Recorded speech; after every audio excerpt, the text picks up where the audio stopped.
अस्सलाम वालेकुम। काइनेमेटिक्स की प्लेलिस्ट में आज हम फ्रीली फॉलिंग बॉडीज़ को पढ़ेंगे।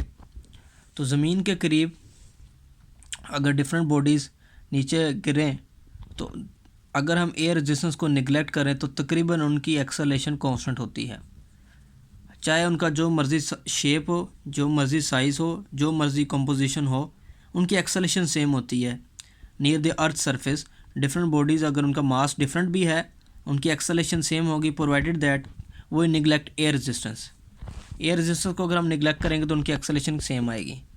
अब ज़मीन के करीब वाला जो मैंने लफ्ज़ यूज़ किया कि तकरीबन नियर द अर्थ सरफेस वाला, near the earth surface if we ignore air resistance than the acceleration due to gravity is same, it is independent of mass. इसको देखते हैं, ये है ग्रेविटेशन एक्सेलेरेशन का फार्मूला। ये universal gravitation constant capital G है, इसकी वैल्यू 6.673 टाइम्स 10⁻11। और ये मास ऑफ अर्थ है, यह ज़मीन का मास है। नीचे है radius of earth RE plus height above the earth surface. ज़मीन की सतह से कितनी बुलंदी पर आप चीज़ों को फेंकते हैं। फॉर एग्जांपल इसको फेंका, ये H हाइट है। इस फार्मूले में देखें, इस फार्मूले में कैपिटल G कांस्टेंट है, मास ऑफ अर्थ भी कांस्टेंट है, रेडियस ऑफ अर्थ भी कांस्टेंट है। आप जिसको चेंज कर सकते हैं वो है कि अगर आप ज़मीन की सतह से हाइट को बढ़ाते जा रहे हैं, एक दफ़ा आपने इधर से 1 मीटर से आपने फेंका, यहाँ 10 मीटर से फेंका, यहाँ 20 मीटर से, तो हाइट चेंज करेंगे तो इस फार्मूले से देखते हैं कि भाई कितना एक्सेलेरेशन ड्यू टू ग्रेविटी में चेंज आएगा। रेडियस ऑफ अर्थ की जो वैल्यू है वो है 6400 किलोमीटर, तो ये वैल्यू बहुत बड़ी है। अगर ज़मीन की सरफेस से ऊपर, अर्थ की सरफेस से ऊपर अगर आप 1 मीटर से फेंकते हैं, 10 मीटर से फेंकते हैं, इवन आप 50 मीटर से भी फेंकते हैं, तो फिर इसमें कोई इतना ज़्यादा अप्रिशिएबल चेंज नहीं आने वाला, क्योंकि 6400 में जब 10 मीटर ऐड होगा फिर उन दोनों का स्केयर आएगा तो इतनी ज़्यादा वैल्यू इसकी जी की कम नहीं होगी। R प्लस एच का होल स्केयर है, R प्लस एच का होल स्केयर के इन्वर्स प्रोपोर्शन है जी, क्योंकि ये डिवीजन के साइन के नीचे है। तो हाइट, रेडियस ऑफ अर्थ बहुत बड़ा है, इसलिए थोड़ी सी हाइट से कुछ जी की वैल्यू इतनी चेंज नहीं होने वाली है, एक्सेलेरेशन ड्यू टू ग्रेविटी। इसलिए हम कहते हैं near the earth surface if we neglect air resistance then the acceleration due to gravity is independent of mass of different bodies. और ये ना इसकी शेप, साइज़ और कंपोजिशन पर भी डिपेंड नहीं करता। और इसकी वैल्यूज़ आप पुट करेंगे तो 9.8 मीटर पर सेकेंड स्केयर आ जाएगी। एक चीज़ हमने देख ली, एक और चीज़ देख लें कि भाई जो वज़न है, वज़न वो फोर्स है जिससे ज़मीन मुख्तलिफ अजसाम को अपनी तरफ खींचती है। W=mg, acceleration due to gravity. तो वेट जो है, मास कांस्टेंट है, तो बॉडीज़ का अगर मास कांस्टेंट हो तो जी की वैल्यू कम होने से वज़न कम होता है। अगर आप बहुत ज़्यादा हाइट पे चले जाएं, फॉर एग्जांपल ऊंची पहाड़ियों पे चले जाएं, तो उधर जो हाइट होगी that is height above the earth surface. तो किसी भी पहाड़ की जो आप काफ़ी ऊंचाई पर चले जाएं तो उधर तो ये हाइट तकरीबन इतनी कम नहीं होगी कि हम इग्नोर कर सकें। हाइट जब रेडियस में ऐड होगी और फिर उसका स्केयर होगा तो ये हाइट हम उसे इग्नोर नहीं कर सकते, क्योंकि अब काफ़ी ज़्यादा हाइट है पहाड़ी इलाकों में। तो उधर जाके जी की वैल्यू फिर कम हो जाएगी। जी की वैल्यू कम होने से वज़न कम हो जाएगा। मास उसका चेंज नहीं होगा लेकिन उसका वेट कम होगा। मतलब जो आदमी जितना भी दुबला पतला है, जितना भी मोटा है या जितना भी दुबला पतला है, वो उतना ही रहेगा लेकिन उसका वज़न कम हो जाएगा। जो मास जो है वो सामने उसका वजूद है जो आपको नज़र आ रहा है, और वज़न एक, वेट जो है एक कॉन्सेप्ट है। ये वो फोर्स है जिससे ज़मीन उसे अपनी तरफ खींच रही है उस बॉडी को, ये कॉन्सेप्ट है। मास तो सामने एक फ़िज़िकल थिंग है, आप उसे चेक कर सकते हैं, देख सकते हैं। हमने एक्सेलेरेशन ड्यू टू ग्रेविटी के बारे में देखा कि भाई इसका फार्मूला देखा और देखा हाइट चेंज होने से कितनी को चेंज हो जाती है। और फिर हमने एक बात को देखा कि एयर रेजिस्टेंस को अगर निगलेक्ट करें तो ये होता है। हम इसकी डायरेक्शन के बारे में अभी फैसला करेंगे और देखेंगे कि जी एक्सेलेरेशन ड्यू टू ग्रेविटी की फ्री फॉल में डायरेक्शन कैसे चेंज होती है। तो ये बड़ा इंपॉर्टेंट है समझने वाला।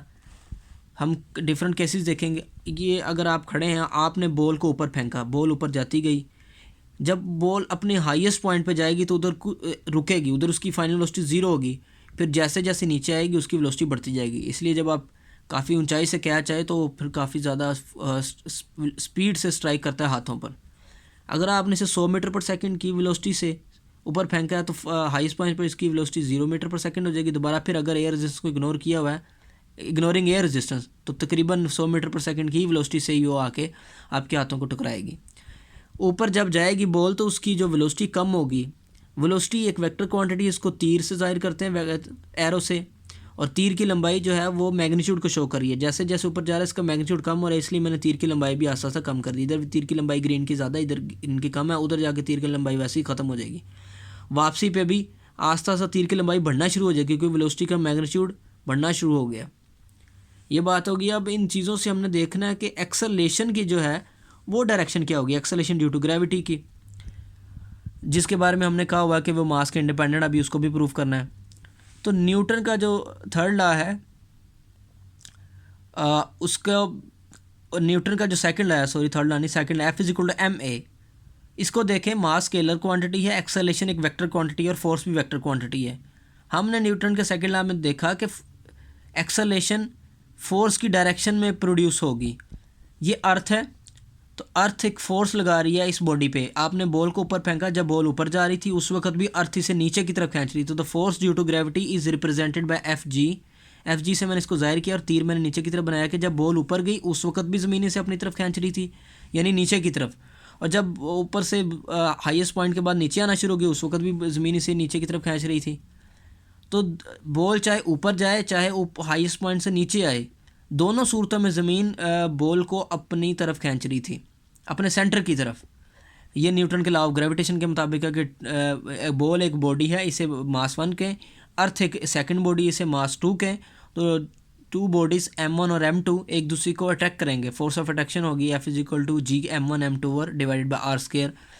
और जो ज़मीन है बॉल को अपनी तरफ खींचेगी, बॉल ज़मीन को अपनी तरफ खींचेगी। ये न्यूटन का ग्रेविटेशन का लॉ और न्यूटन थर्ड लॉ है। बहरहाल हमने इधर से ये सीखा कि अर्थ जो है बॉल को अपने सेंटर की तरफ खींचेगी, यानी नीचे की तरफ खींचेगी। तो जिस डायरेक्शन में फोर्स है उसी डायरेक्शन में एक्सेलरेशन नहीं, लिहाजा चाहे बॉल ऊपर जाए या हाईएस्ट पॉइंट से नीचे आए, दोनों सूत्रों में एक्सेलरेशन ड्यू टू ग्रेविटी जो है वो नीचे की तरफ ही होगी, क्योंकि फोर्स ऑफ ग्रेविटी नीचे की तरफ है।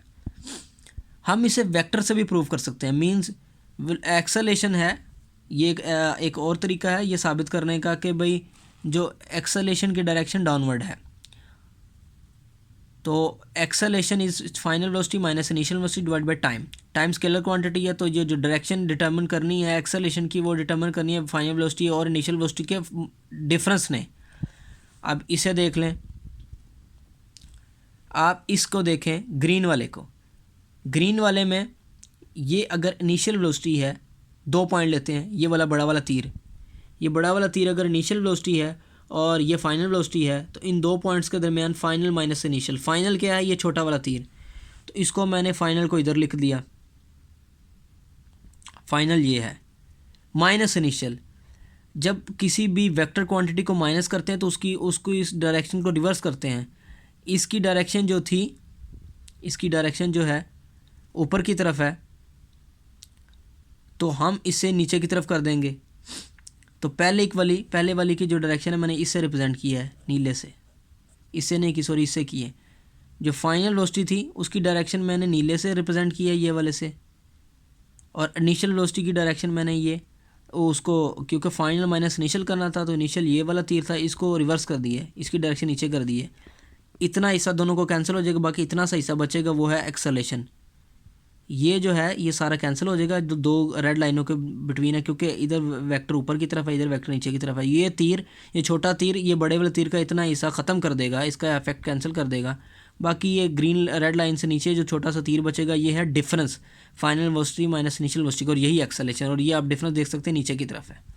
ये तो था जब बॉल ऊपर की तरफ गया, बॉल वापस जब आएगी उधर देख लेते हैं। अब ये 2 पॉइंट है, ये फॉर एग्जांपल ये इनिशियल है और ये फाइनल है। तो फाइनल ये वाला लिख दिया वैसे का वैसे ही रेड कलर का, initial final minus initial. Initial को फिर माइनस करना पड़ेगा, मीन्स इसकी डायरेक्शन चेंज करेंगी। इनिशियल वेलोसिटी नीचे की तरफ है, माइनस करेंगे तो उसकी डायरेक्शन ऊपर की तरफ हो जाएगी। अब ये जो है ये छोटा तीर जो है नीले रंग का, ये रेड वाले तीर का इतना हिस्सा कैंसिल कर देगा, इतना इफेक्ट, क्योंकि इनकी डायरेक्शन अपोजिट है। बाकी ये नीचे वाला बच जाएगा हिस्सा, और ये एक्सेलरेशन है। ये नीचे वाला हिस्सा जो है जिसको मैंने इधर रिप्रेजेंट किया है ब्लू से, यह है change in velocity, final velocity minus initial velocity, और यही क्या होती है एक्सेलरेशन। तो हमने वेक्टर की एडिशन से भी चेक कर लिया कि एक्सेलरेशन ड्यू टू ग्रेविटी की जो डायरेक्शन है नीचे की तरफ होगी, डाउनवर्ड डायरेक्शन होगी। और न्यूटन के सेकंड लॉ को F=ma को यूज़ किया, और उसके साथ हमने न्यूटन के लॉ ऑफ ग्रेविटेशन को भी यूज़ किया था इसकी एक्सप्लेनेशन में। एक और बात देख लें इधर समझने वाली है इसके नीचे किसे कहते हैं? हम कहते हैं कि एक्सेलेरेशन ड्यू टू ग्रेविटी जो है नीचे की तरफ होगी। वर्ड डाउनवर्ड किसे कहते हैं? तो हेलिडे रेजनिक की बुक में उन्होंने इसे बड़ा सही तरह डिफाइन किया कि डाउनवर्ड से क्या मुराद है। ये अर्थ है, इसके डिफरेंट पॉइंट है। अगर आप इधर खड़े हैं तो आपके लिए आप इधर खड़े हैं इस पॉइंट पे, तो बॉल ऊपर फेंकेंगे, जब नीचे आएगी तो आप कहेंगे ये डाउनवर्ड आ रही है। अगर आप इधर हैं तो बॉल इधर की तरफ आएगी तो आप डाउनवर्ड कहेंगे। अगर आप इधर हैं तो बॉल इस तरफ आएगी, आप डाउनवर्ड कहेंगे। आप अगर इधर खड़े हैं तो बॉल इस तरफ आएगी, डाउनवर्ड कहेंगे। इनफैक्ट ये सेंटर है अर्थ का। तो ये बॉडी है, ये 2 बॉडीज़ हैं, पूरी अर्थ एक बॉडी है, ये बॉल दूसरी बॉडी है। तो न्यूटन के लॉ ऑफ ग्रेविटेशन के मुताबिक इनके दरमियान फोर्स ऑफ अट्रैक्शन होगी, और इन दोनों के मास के डायरेक्टली प्रोपोर्शन है, और इन दोनों के सेंटर के दरमियान जो डिस्टेंस है उसके स्क्वायर के इन्वर्सली प्रोपोर्शन है, और ये दोनों बॉडीज़ एक दूसरे को अट्रैक्ट करेगी। अर्थ इसको अपने सेंटर की तरफ खींचेगी। तो ये अर्थ का सेंटर था, बॉल को इस तरफ खींच रही है, इस वाली बॉल को भी अपने सेंटर की तरफ खींचेगी, इस वाली बॉल को भी अपने सेंटर की तरफ खींचेगी, इस वाली बॉल को भी अपने सेंटर की तरफ खींचेगी। तो हेलिडे रेजनिक ने अपनी बुक में ये क्लियरली एक्सप्लेन किया हुआ है कि अर्थ की डिफरेंट पोजीशन पर दुनिया में मुख्तलिफ मकामात पर हम डाउनवर्ड किसे कहते हैं, डाउनवर्ड डायरेक्शन कैसे डिटर्मिन की जाती है। उस पॉइंट पर दुनिया के उस इलाके में एक्सेलरेशन ड्यू टू ग्रेविटी की डायरेक्शन जिस तरफ होती है उस तरफ को हम डाउनवर्ड कहते हैं, उस डायरेक्शन को हम डाउनवर्ड डायरेक्शन कहते हैं। फॉर एग्जांपल अगर आप इधर खड़े हैं, इधर तो इधर बॉल जो है वो नीचे की तरफ आएगी ऐसे, क्योंकि ये जो अर्थ है इसे अपने सेंटर की तरफ खींचेगी। तो इस पॉइंट पे एक्सेलरेशन ड्यू टू ग्रेविटी इस तरफ है, तो इस डायरेक्शन को हम कहेंगे डाउनवर्ड डायरेक्शन। अगर आप इधर खड़े हैं और आपने बॉल को ऊपर की तरफ फेंका है और फिर अर्थ ने बॉल को अपनी तरफ खींचा है, तो एक्सेलरेशन ड्यू टू ग्रेविटी की डायरेक्शन इस तरफ है, जैसे ये मार्कर को बता रहा हूँ। तो ये जो डायरेक्शन है ये डाउनवर्ड डायरेक्शन बन जाएगी। इस पॉइंट पे तो बॉल इस तरफ आएगी, ये एक्सेलरेशन ड्यू टू ग्रेविटी की डायरेक्शन इस तरह है, तो ये डाउनवर्ड डायरेक्शन हो जाएगी। और इधर एक्सेलरेशन ड्यू टू ग्रेविटी की डायरेक्शन इस तरह है, तो ये डाउनवर्ड डायरेक्शन हो जाएगी। तो डाउनवर्ड डायरेक्शन पॉइंट जगह चेंज होने से चेंज होती है, और लफ्स डाउनवर्ड डायरेक्शन को डिटर्मिन करती है, एक्सेलरेशन ड्यू टू ग्रेविटी की डायरेक्शन ही डिटर्मिन करती है। तो फ्री फॉलिंग बोर्डिंग में हमने जो डिफरेंट चीज़ें अभी डिस्कस कर ली हैं, उनमें हमने कहा कि भाई एक्सेलरेशन की डायरेक्शन और मैग्नीट्यूड वगैरह। एक बात जो रह गई है वो है कि एक्सेलरेशन जो होगी इज़ इंडिपेंडेंट ऑफ मास। सिर्फ ये पॉइंट रह गया है। इसे देखें, ये डिफरेंट बॉल्स हैं, अगर इनका मटेरियल सेम हो, मतलब लोहे की बॉल ये हो, ये भी लोहे की बॉल और स्फीयर हो, और ये छोटी बॉल हो, ये बड़ी बॉल है, और सेम मटेरियल से बनी हुई है, तो फिर ऑब्वियसली इन दोनों का जो मास होगा वो डिफरेंट होगा। इसका मास ज़्यादा होगा, इसका मास कम होगा। अगर आप इन्हें फेंकेंगे और एयर रेजिस्टेंस को निगलेक्ट करें तो आलमोस्ट ये सेम टाइम पे नीचे गिरेंगी। इसका सबूत ये है कि ये एक मेरे पास मार्कर है, एक आप मार्कर डिफरेंट साइज़ का रखें, बोर्ड मार्कर रख लें, और इसको क्लासरूम में या जिस कमरे में आप बैठे हैं, ये मार्कर या पेंसिल आपके पास है, कोई लेड पेंसिल या बॉल पेन है, इनका मास डिफरेंट होगा। तो उसको आप अपने हाथों से गिराएं, नीचे की तरफ ड्रॉप करें, तो आलमोस्ट सेम टाइम पे नीचे गिरेंगे। आप कर सकते हैं। इससे साबित हुआ कि ये जो एक्सेलरेशन है ये इनके मास पर डिपेंड नहीं करती, एक ही टाइम उन्हें लगा नीचे आते वक्त। एक बात जो है इस हवाले से मैं कर दूं कि अगर आपके पास ये जैसे कि वाइट पेज है, इस तरह का पेज लें और उसको फ़ोल्ड करें, लेकिन इतना ज़्यादा फ़ोल्ड ना करें, इतना फ़ोल्ड करें कि पेज का जितना साइज़ है इस साइज़ का आधा या आधे से 1/3 रह जाए। उसको गिराएं और उसके साथ इस मार्कर को फेंकें। ये जो है मार्कर मेरे पास ये जो है, तो आप देखेंगे मार्कर जल्दी आ जाएगा। और ये जो पेज है जो कि इस पूरे साइज़ का 1/3 हो चुका है, जिसको आपने कुछ फ़ोल्ड किया हुआ है, इससे थोड़ी देर लगेगी। ज़ाहिर सी बात है, पेज का एरिया ज़्यादा, सरफेस एरिया ज़्यादा, एयर की फ्रिक्शन ज़्यादा होगी, एयर रेजिस्टेंस जिससे कहते हैं एयर ड्रैग, उसकी वजह से उस देर लगी नीचे आते वक्त। तो उस वक्त आप कहेंगे कि मास के इंडिपेंडेंट तो नहीं है, मतलब मास पे डिपेंड कर रही है, कागज़ को ज़्यादा देर लगी नीचे आते वक्त और मार्कर जल्दी आ गया। तो उस सूरत में ये थ्योरी अप्लाई नहीं होती। यूनिवर्सिटी फ़िज़िक्स में पहले चैप्टर में एक्सप्लेन कर रहे हैं कि ये जो थ्योरी है गैलीलियो की कि भाई मास के इंडिपेंडेंट है एक्सेलरेशन, ये तब होती है कि जब बॉडी का जो सरफेस एरिया वो बहुत ज़्यादा ना हो, कि इतना ज़्यादा सरफेस एरिया हो जाए कि एयर ड्रैग उस पर, जो एयर रेजिस्टेंस कम भी थी उसने भी उसकी जो मोशन को रिटार्ड किया। तो यूनिवर्सिटी फिजिक्स 14th एडिशन के पहले चैप्टर में उन्होंने इसको एक्सप्लेन किया कि ये जो गैलीलियो की थ्योरी है कि acceleration due to gravity independent of mass है, ये उस वक्त एप्लीकेबल नहीं होती जब डिफरेंट बॉडीज़ का जो है सरफेस एरिया इतना ज़्यादा चेंज हो, एक बॉडी का दूसरी बॉडी से इतना ज़्यादा चेंज हो कि वो सरफेस एरिया ज़्यादा होने की वजह से एयर रेजिस्टेंस उस पर अफेक्ट कर दे। उस सूरत में नहीं होती। उसके बारे में एक और दिया हुआ है प्रूफ, ये कि जो पेज आपने फोल्ड करके 1/3 साइज़ के मुताबिक किया तो उसको इतना ज़्यादा फोल्ड कर दें कि पेज बहुत छोटा रह जाए, मतलब इतना सा रह जाए, उसको बहुत ज़्यादा फोल्ड कर दें, एक बॉल सी बना दें उस पेज की। अब पेज को और मार्कर को फेंकेंगे तकरीबन सेम टाइम पे नीचे आएंगे। तो इससे साबित हुआ कि जब आपने पेज को बहुत ज़्यादा फोल्ड कर दिया था उसका साइज़ बहुत छोटा हो गया था, सरफेस एरिया कम हो गया था। The surface that is expose to the air resistance वो कम होगी, इसलिए अब हम थोड़ा सा एयर रेजिस्टेंस को निगलेक्ट कर सकते हैं और मार्कर और फिर वो एक कागज़ की बनी हुई बॉल तकरीबन सेम टाइम पे आएगी।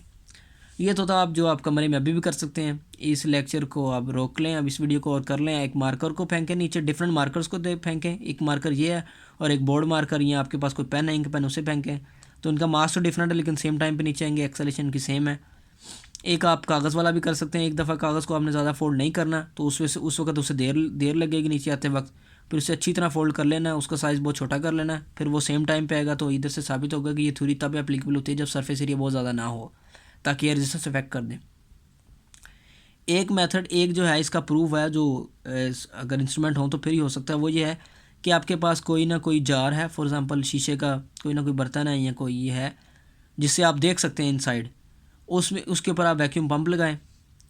अगर आप वैक्यूम पंप लगाएंगे तो फिर क्या होगा, और एक दफ़ा आपने रखना कि आपने वैक्यूम पंप लगाना और सारी एयर निकाल लेनी है, और एक दूसरा केस रखना जब वैक्यूम पंप के ज़रिए एयर नहीं निकाली गई थी। जब आपने एयर नहीं निकाली थी तो उस वक्त आप एक परिंदे के पर को और एक बॉल को नीचे फेंके, आप देखेंगे बॉल जल्दी आ जाएगी, परिंदे का पर नीचे नहीं आएगा, क्योंकि इस बर्तन के अंदर, इस बॉक्स के अंदर जो कि शीशे का जिसमें आप नज़र आ रही है, परिंदे के पर को एयर रेजिस्टेंस इफेक्ट कर रही है और उसे नीचे आने में देर लग रही है और बॉल नीचे आ गई। लेकिन जब एयर रेजिस्टेंस नहीं होगी, एयर ड्रैग नहीं होगा, तो ये जो परिंदे का पर है और ये बॉल आलमोस्ट सेम टाइम पे नीचे आएंगे। तो इससे भी साबित हो गया कि जब एयर रेजिस्टेंस को नेगलेक्ट किया जाता है तो एक्सेलरेशन ड्यू टू ग्रेविटी मास के इंडिपेंडेंट होती है। और साथ एक ये भी चीज़ लगा दी कि जब थोड़ी सी एयर रेजिस्टेंस हो ना, जैसे कि हम हमारे कमरे में या क्लासरूम में हैं या ग्राउंड में हैं, उस वक्त ये एक्सपेरिमेंट डिफरेंट बॉडीज़ पे करते वक्त इस चीज़ को जहन में रखना चाहिए कि जिन चीज़ों को आपस में कंपेयर किया जा रहा है उसमें से किसी एक का सरफेस एरिया बहुत ज़्यादा ना हो। मिसाल के तौर पर अगर आप ग्राउंड में या अपने क्लासरूम में हैं तो एक मार्कर आपने फेंका और एक पेज फेंक दिया, तो पेज को आपने कम फोल्ड करेंगे तो उसका सरफेस एरिया ज़्यादा होगा, तो फिर वो नीचे स्पीड से नहीं आएगा। तो अगर आपने ये एक्सपेरिमेंट करना है तो उसको बहुत ज़्यादा फोल्ड कर लें और फिर इस मार्कर को फेंकें उस पेज की बॉल के साथ, तो फिर सेम टाइम पे आएंगे। तो उम्मीद है आप इस लेक्चर को देखने के बाद आपको एक फ्री फॉल के बारे में कुछ मालूमात मिली होगी। काइनेमेटिक्स के दूसरे टॉपिक्स को समझने के लिए इस वीडियो के डिस्क्रिप्शन में कंप्लीट काइनेमेटिक्स प्लेलिस्ट का लिंक है, तो उसे आप क्लिक कर सकते हैं। तो आज के लिए इतना ही, खुदा हाफिज़।